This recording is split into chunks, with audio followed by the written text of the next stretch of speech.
Hello and welcome. Critical path method analysis and comparison with PERT and Gantt charts.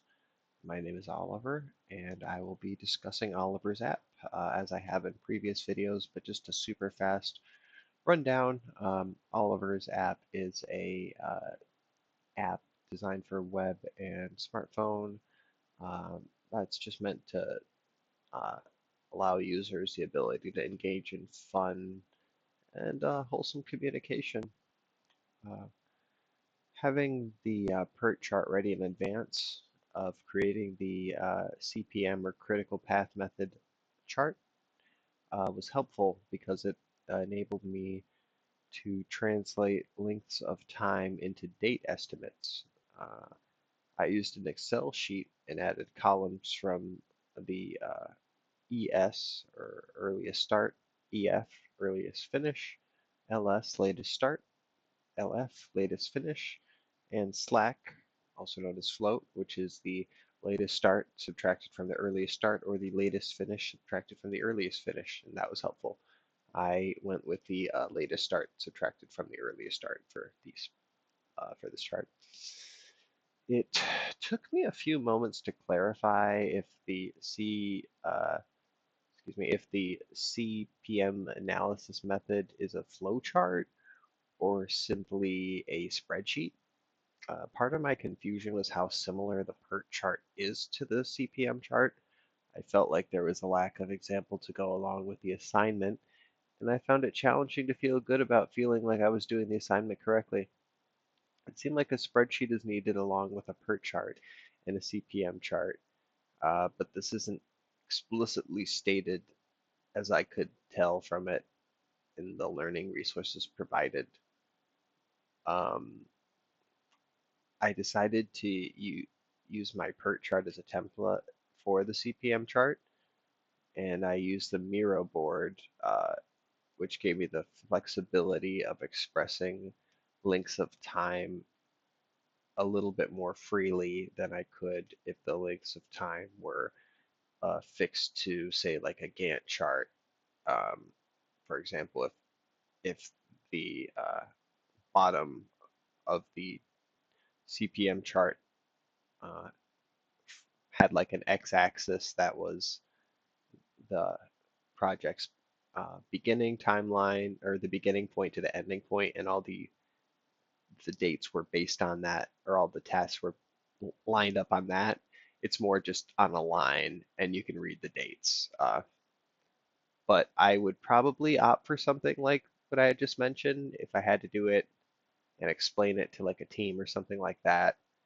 Um, Having a date estimate is useful as opposed to a length of time measurement. Like in the PERT chart, the tasks had uh, time lengths, say like 90 days, 30 days, etc., whereas the CPM chart has like actual dates. Um, and in the beginning, I was skeptical. Uh, I like the CPM analysis for that, though. It did take some work to calculate it, everything, though. Um, and I decided to make those calculations using an Excel sheet as opposed to project management software or what have you. I find that starting with a rough draft, usually in a like Excel spreadsheet form, helps make the most of project management software and serves as a useful backup source of data. As well, one should decide as well should one decide to transition away from a project management software due to whether it be they're going out of business, which I've had happen before, or they've been acquired, or they're no longer cost effective, or what have you. Um, anyway, learning about the CPM analysis method has also helped uh, make the PERT chart make more sense in its utility. It makes sense to me that the PERT chart method and the CPM method of analysis were developed around the same time, as they feel very similar. So I enjoyed, learning a little bit about the history of project management there too, and find that, it's good to know that stuff. Um, Perhaps not good to know, but the audience or the students are missing out on a whole nother facet of learning by not knowing the history behind it. Though I digress. Both the CPM and the PERT methods can be useful in group meetings or for individuals to reference, um, whereas the Gantt chart isn't as well suited for that, for group meetings, that is, in my opinion. Um, I wouldn't lead, uh, or I wouldn't wanna. I would prefer anyway to lead, like say a Scrum meeting or what have you, or really any kind of meeting with like a PERT or a CPM chart as opposed to a Gantt chart. Though it would definitely be good to let the people I'm working with know that those charts are available in the shared company docs. Gantt charts might be my preferred method for just in general kind of visualizing uh, dependencies, timelines, etc. Um, However, going through the process of using the data that I've acquired or the generated uh, for my project that I'm managing in different ways is useful. So just the act of simply creating like a PERT and a CPM chart, I find it useful. Maybe it's just because I'm a student as opposed to like an actual project manager. Um, and I'll go on to say more. The main difference between my PERT chart and my CPM chart I found is that the CPM chart shows dates, whereas the PERT chart shows the length of time, and also the calculations are generated based on the project tasks, the ES, the EF, the LS, the LF, and the slack or float, and that calculation. Whereas the PERT chart is based on the project task lengths broken down into three time links. That is the optimistic, the most likely, and the pessimistic. Uh, and I kind of prefer that. Um, but as I, proceeded to make my CPM chart, I think that I realized that the data points, uh, the date, specifically the fact that they're in date format, are useful to have on hand, especially during a team meeting, uh, and that the PERT chart, whereas the PERT chart would be more useful to share it. I'm sorry. Let me start from the beginning there. I think that the data, the date data points from a CPM chart would be more useful to have on hand.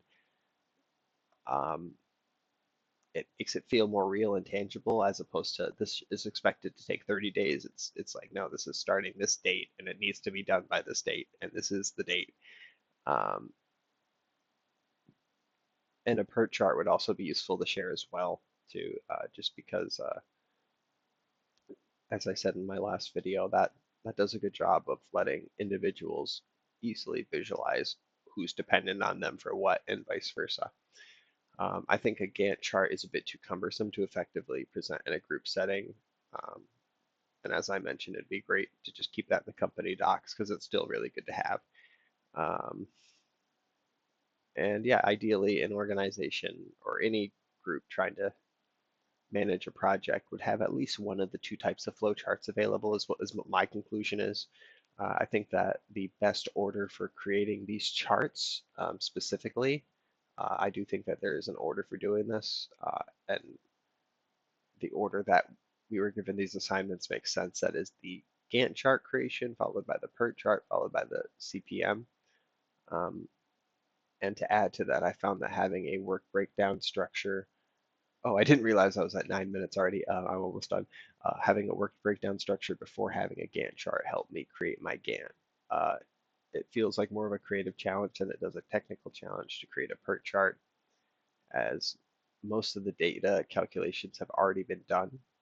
And you can create a CPM chart from a PERT chart by essentially adjusting the time figures from lengths like 30 days to dates like the 1st of January or whatever this year, and adjusting the dates as well based on the CPM calculations for your graph. I initially doubted CPM's effectiveness, but in the end, I am drawn to how well it can help bring direction to a project, especially with regard to the timelines. Um, it's easy to get lost in the sauce, as they say, if you're the project manager and you're going on, the optimistic, most likely pessimistic. Um, a lot of that is maybe based on your experience, or really you do know. But even if you do know, it's nice to have a second opinion of sorts. And if you can't have another project manager or what have you, it doesn't always make sense, but being able to use this formula is really nice. And to see, oh, I actually feel like that makes sense. These, you know, what the float is or what have you.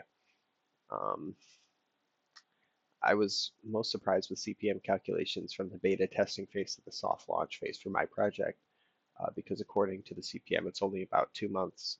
And I actually find that figure a pretty good balancing point between what my estimate is and what my team should aim for. So that has been the CPM method analysis and comparison. And we went a little bit over, but thank you.